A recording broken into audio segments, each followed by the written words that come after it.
Un nouveau jour, un nouveau numéro du journal de l'économie sur SICA. Mesdames, Messieurs, merci de prendre une fois encore le rendez-vous. Voici tout de suite le sommaire. Lomé accueillera le 15 octobre prochain le premier sommet de l'Union africaine sur la sécurité maritime, un enjeu très important pour le continent selon le gouvernement togolais. On en parle dans cette édition.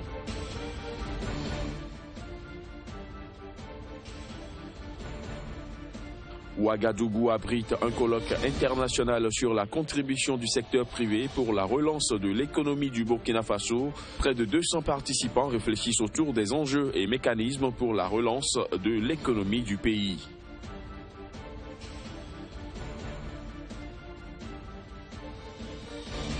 Et puis au Sénégal, le gouvernement a négocié un financement de 32,5 milliards de francs CFA auprès de la Banque islamique de développement pour accompagner la commercialisation des graines d'arachide. Voilà pour les titres, bienvenue à tous. Ouagadougou abrite depuis hier un colloque international sur la contribution du secteur privé à la relance économique du Burkina Faso. Près de 200 participants réfléchissent autour des enjeux et mécanismes d'un partenariat qui doit favoriser la participation du secteur privé à la relance de l'économie de ce pays. Il faut dire que le président Roch Marc Christian Kaboré a procédé en personne au lancement des travaux. Reportage à Ouagadougou de Claude Romba. Après avoir gagné la bataille de l'alternance, le Burkina Faso réfléchit sur celle du développement. Pendant 2 jours, acteurs gouvernementaux et acteurs du secteur privé, ainsi qu'experts nationaux et internationaux sont à Ouagadougou pour explorer les perspectives de relance économique post-crise. Après l'insurrection et la résistance populaire au coup d'État, l'économie burkinabé a pris du plomb dans l'aile. C'est dans ce contexte difficile, doublé d'un environnement international encore marqué par la recherche de solutions de sortie de crise, que le secteur privé doit s'investir pour jouer pleinement son rôle de moteur de la croissance économique, de pourvoyeur d'emplois et de revenus. C'est donc dire que les crises, de façon générale, ne constituent pas que des menaces. Elles offrent aussi des opportunités à saisir. Parce que l'apport des entreprises privées est aujourd'hui considérable à la gouvernance publique, il s'agira pour les 200 participants à ce colloque, selon les organisateurs, de développer les nouvelles stratégies de financement du développement qui reposeront essentiellement sur les partenariats publics-privés. Question d'accompagner le nouveau référentiel de développement au Burkina Faso, qu'est le Plan national de développement économique et social, PNDS, dont le financement est estimé à un peu plus de 15 000 milliards de francs CFA. Rappelons que 4 pays participent à ce colloque, dont la Côte d'Ivoire, représentée par sa ministre du Plan, venue partager l'expérience ivoirienne de la relance économique après une décennie de crise. Lomé accueillera dès le 15 octobre prochain le premier sommet de l'Union africaine sur la sécurité maritime, un enjeu très important pour le continent, selon Robert Doucet, ministre des Affaires étrangères du Togo, qui estime que les pays africains doivent travailler ensemble et se doter d'un véritable financement pour combattre la piraterie ou la pêche illégale dans leur espace maritime. On l'écoute. 92% au moins des marchandises arrivent sur le continent africain par les mers.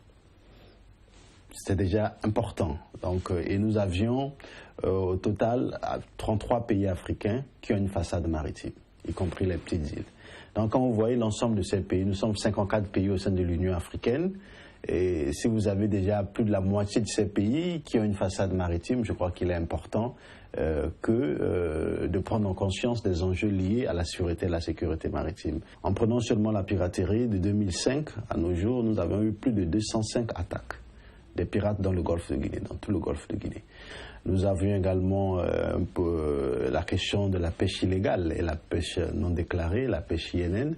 On voit de plus en plus que l'Afrique est victime d'un pillage de ses ressources maritimes. Donc c'est important pour les dirigeants africains d'en discuter. Nous avions la question liée au trafic de tout genre, trafic de drogue, trafic humain dans les eaux territoriales africaines. Donc il faudrait que les Africains puissent également prendre conscience de ces problèmes. Nous avions la question de la pollution. des questions environnementales. Le but ou la finalité du sommet de Lomé, c'est l'adoption d'une charte. La charte qui sera la charte de l'Union africaine sur la sûreté et la sécurité maritime et le développement. La particularité de cette charte par rapport au code de conduite de Djibouti de 2009, de Yaoundé en 2013, c'est qu'une charte, c'est un texte contraignant. Vous prenez les centres de coordination, d'information et de coordination qui sont nés après le sommet de Yaoundé qu'on appelle les CIC.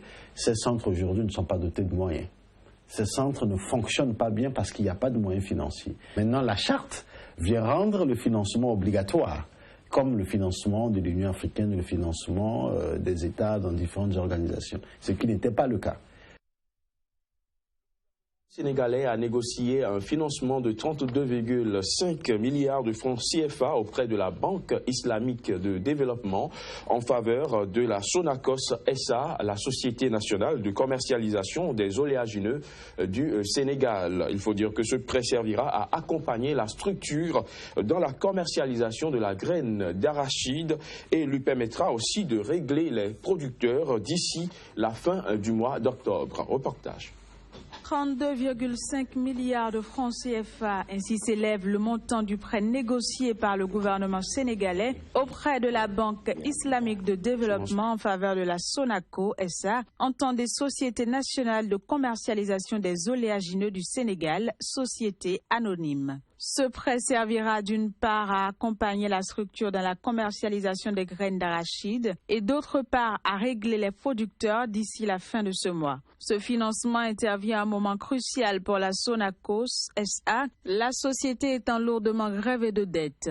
D'après le nouveau directeur de la structure, les dettes de la société s'évaluent à 54 milliards de francs CFA. Quant aux pertes sur capital, elles s'élèvent à 17 milliards de francs CFA. Notons que ce prêt de la Banque islamique de développement BID intervient quelques mois après l'injection de 19,4 millions d'euros dans la compagnie par la Banque mondiale dans le cadre d'une opération de sauvetage.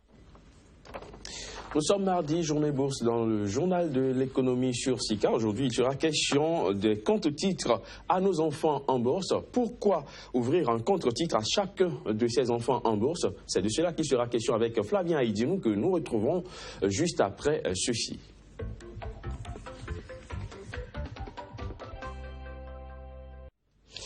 Flavien Aïdinou, bonjour. Bonjour Emmanuel. Conseiller en investissement, consultant en bourse. Aujourd'hui, il sera question de savoir pourquoi ouvrir un contre-titre pour chacun de ses enfants en bourse. Vous savez, cher Emmanuel, que tout investissement en bourse suit un objectif. C'est un projet qui amène un investisseur à ouvrir un compte en bourse. Alors pour répondre à votre question, première chose, c'est pour optimiser le nombre de titres qui vous est affecté lors des introductions en bourse. Alors vous savez que à l'occasion donc des introductions en bourse, c'est le meilleur moment pour faire son entrée en bourse, et puisque vous allez partir avec cette action en bourse et atteindre une certaine performance en un temps record. Et le seul regret que la plupart des investisseurs ont en achetant des actions à l'entrée de la bourse, c'est de ne pas avoir acheté plus d'actions et de ne pas avoir bénéficié de plus d'affectation lors de l'introduction en bourse.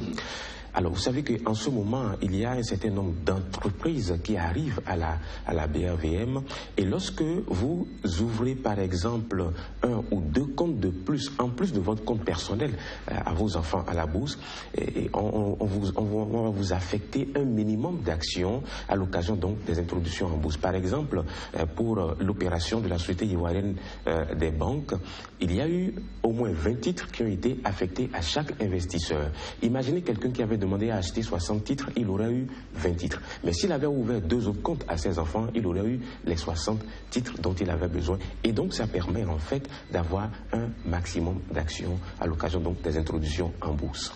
Alors il faut dire que l'avenir des enfants est source de préoccupation pour tous les parents, mais est-ce que la solution se trouve dans l'investissement en bourse? Et vous me permettez d'aborder la deuxième raison pour laquelle il faut ouvrir des comptes titres à ses enfants. Vous savez qu'aujourd'hui, l'instruction coûte excessivement cher, surtout l'instruction de qualité. L'université, aujourd'hui, demande un certain nombre d'investissements, et lorsque vous commencez par investir pour vos enfants en bourse, c'est-à-dire en leur ouvrant des comptes titres et en y déposant peut-être 10 000 francs chaque mois, vous constituez cet capital qui vous permettent, après 15 ans, de leur offrir l'université de votre choix et dont vous rêvez pour vos enfants si vous avez des ambitions pour eux. Et donc, ouvrir un compte titre à ces enfants permet de leur offrir une université de qualité avec une instruction de qualité, ce qui leur permettrait d'avoir des emplois hautement qualifiés et d'atteindre leurs objectifs dans la vie. Aller à l'université en Europe, aux États-Unis et au Canada, sans pour autant réfléchir en temps opportun à dire mais comment je vais faire, il faut que je contracte tel ou tel autre prêt.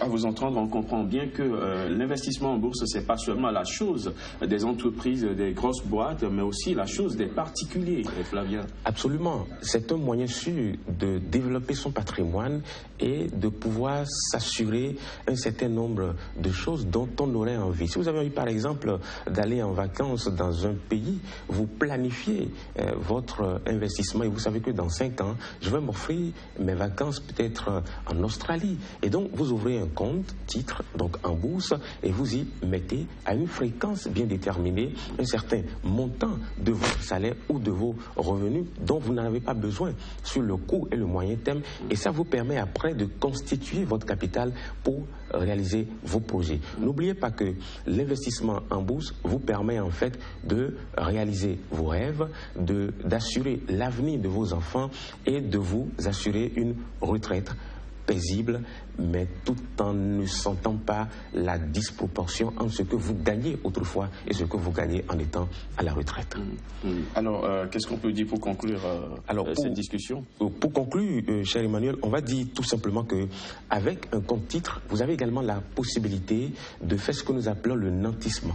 C'est-à-dire que vous mettez votre portefeuille titre en garantie pour avoir un prêt, mais en un temps record, sans pour autant vous déranger pour aller chercher une autre garantie telle que les papiers d'un terrain ou d'une maison. Mais sur la base donc de votre investissement en bourse, vous mettez tout ça en garantie pour avoir un prêt à concurrence du montant que vous avez investi et ça vous permet en fait, tout en laissant courir votre investissement pour bénéficier des dividendes et si possible donc des plus-values, vous utilisez ce même compte pour avoir un prêt, pour faire d'autres projets et ça vous permet en fait d'atteindre vos objectifs dans la vie. Et donc l'introduction en bourse, ce n'est pas l'affaire, comme je le dis souvent, des personnes nanties, des riches, mais c'est l'affaire de tout le monde, à moins qu'on ne veuille pas, bien entendu, mettre un peu d'argent de côté dans cet instrument donc d'investissement qu'est la BRVA. Et pour investir en bourse, il faut certainement le conseil d'un consultant en bourse et d'un conseiller en investissement et c'est ce que vous êtes. Merci Flavien d'être passé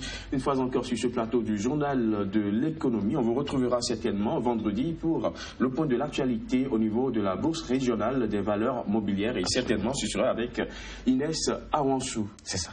Mesdames, Messieurs, ce sera tout pour ce Journal de l'économie. Merci de l'avoir suivi.